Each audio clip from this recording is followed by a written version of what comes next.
बिस्मिल्लाहिर्रहमानिर्रहीम। अस्सलाम वालेकुम नाज़रीन, मेरा नाम सरवत वलीम है। उम्मीद है आप तमाम लोग बखैर आफियत होंगे। इस वक्त रात के 12 बज चुके हैं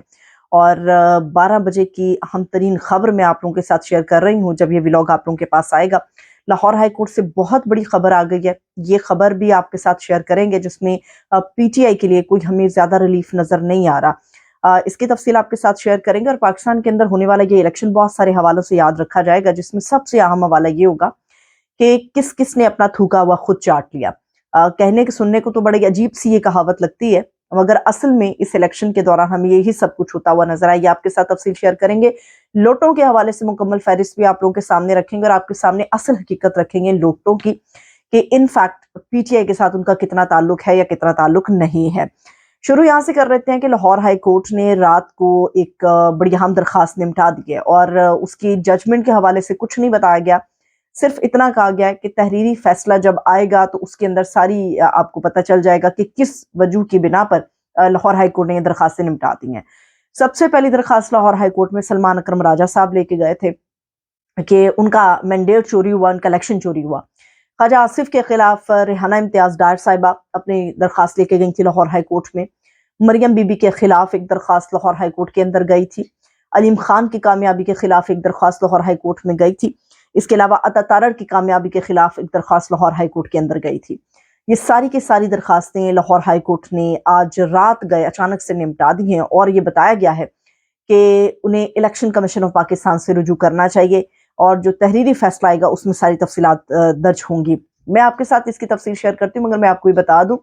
कि कानूनी लिहाज से जो पहला नुक्ता है वो इलेक्शन कमीशन ही है, मगर सलमान अकरम राजा एक बहुत बड़े माहिर कानून है, तो यकीनी तौर पे वो और उन जैसे बहुत सारे दीगर उम्मीदवार जो कि मुतासिर हुए इस इलेक्शन से या अपने मैंडेट को चोरी होने की वजह से मुतासिर हुए हैं, उन लोगों को बड़ी अच्छी तरह से पता है कानून की पेचीदगियों का कि उन्हें लाहौर हाई कोर्ट से रुजू करना चाहिए था या उन्हें इलेक्शन कमीशन से रुजू करना चाहिए था।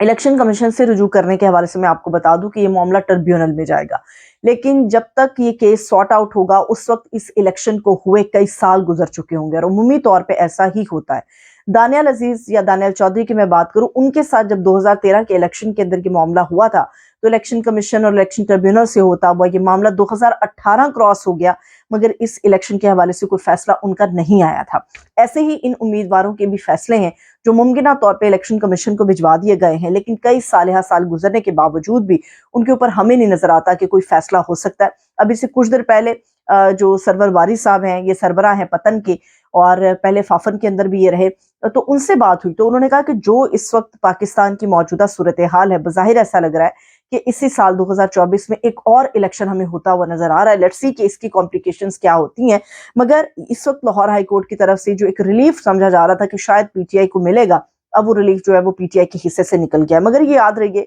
कि पाकिस्तान तहरीक इंसाफ एक ऐसी पार्टी है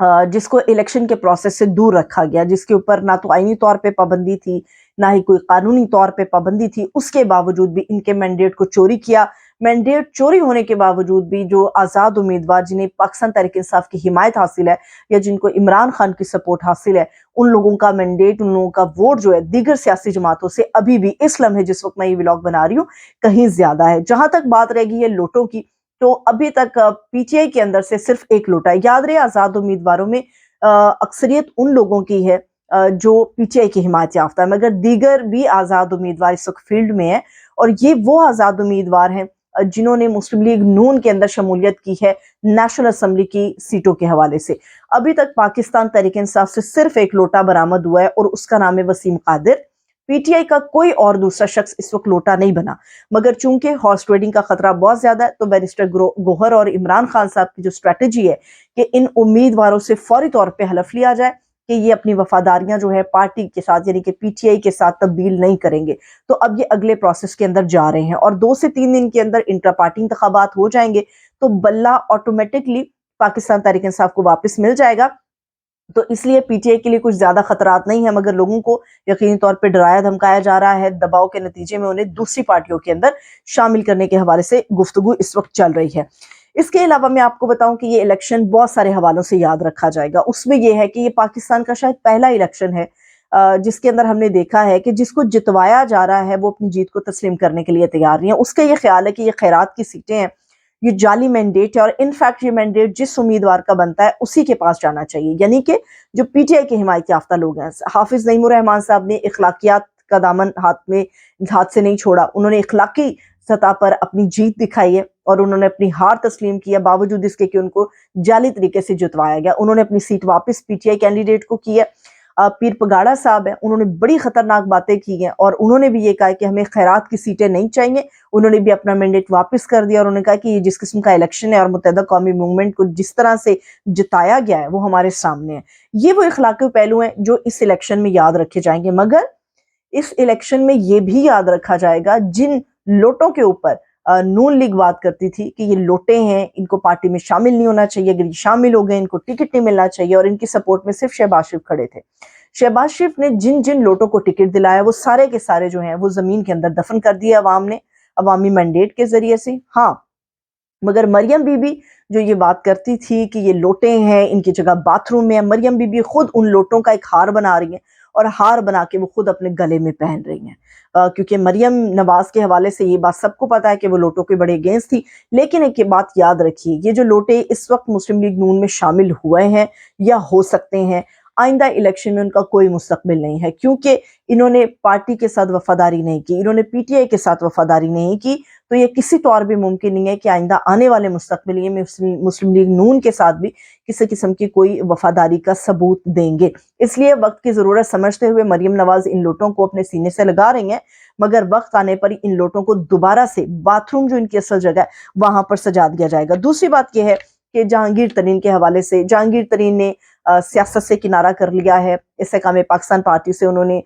ریزائن کر دیا، دستبرداری کر دی ہے، مگر یاد رہے جہانگیر ترین کے بارے میں بڑے بڑے لوگ یہ بات کرتے تھے کہ جہانگیر ترین کی وجہ سے عمران خان صاحب جو ہیں وہ گورنمنٹ بنا پائے، کیونکہ ان کا جہاز بھر بھر کے عمران خان صاحب کے لیے آتا تھا۔ میں اس وقت بھی کہتی تھی، میں آج بھی کہتی ہوں، اور میرا یہ موقف شاید قائم بھی رہے گا انشاءاللہ، کہ پاپولیرٹی جو ہے، جو مقبولیت ہے، جو ووٹ ہے، وہ عمران خان کا ہے، وہ پی ٹی آئی کا ہے، وہ اس میں جہانگیر ترین، ان کے پیسے یا پھر ان کے جہاز کا کوئی عمل دخل نہیں ہے۔ اگر جہانگیر ترین کے جہاز کا عمل دخل کچھ ہوتا تو شاید یہ اس بار جیت جاتے ہیں، مگر دو جگہوں سے جہانگیر ترین کھڑے ہوئے، نہ پیسہ کام آیا نہ کچھ اور تعلق کام آیا، دونوں سیٹوں سے بدترین طریقے سے جہانگیر ترین ہار گئے۔ اور جہانگیر ترین صاحب نے ایک بہت بڑا بول بولا تھا، انہوں نے کہا تھا کہ میں اب اس سے بھی بڑا جہاز جو ہے وہ لے کر نکلوں گا، مگر انفارچونیٹلی اس بڑے جہاز میں صرف ہمیں جہانگیر ترین صاحب نظر آئے ہیں اور کوئی دوسرا شخص ہمیں نظر نہیں آیا۔ جہانگیر ترین کے حوالے سے اور ان کے دعووں کے حوالے سے بھی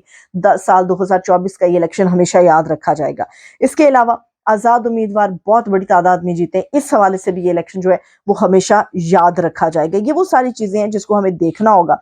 کہ پی ٹی آئی کا مستقبل کیا ہے۔ پی ٹی آئی کا مستقبل اپوزیشن ہے،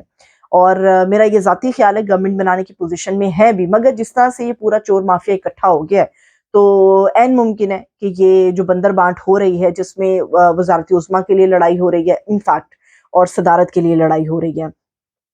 عین ممکن ہے یہ سارے چور اکٹھے ہو جائیں اور سارے چور مل کے ایک حکومت بنا لیں۔ مگر اگر اپوزیشن میں آزاد امیدوار آ جاتے ہیں پی ٹی آئی کے پلیٹ فارم سے، اور بڑی حد تک عین ممکن بھی ہے یہ سارا کچھ، تو ایسے صورت میں یہ گورنمنٹ زیادہ نہیں چل سکے گی، 2-2.5 سال کا مزید یہ کام کر لے گی، زیادہ سے زیادہ ابھی میں کہہ رہی ہوں۔ اس کے بعد پھر ان کا وہی حال ہوگا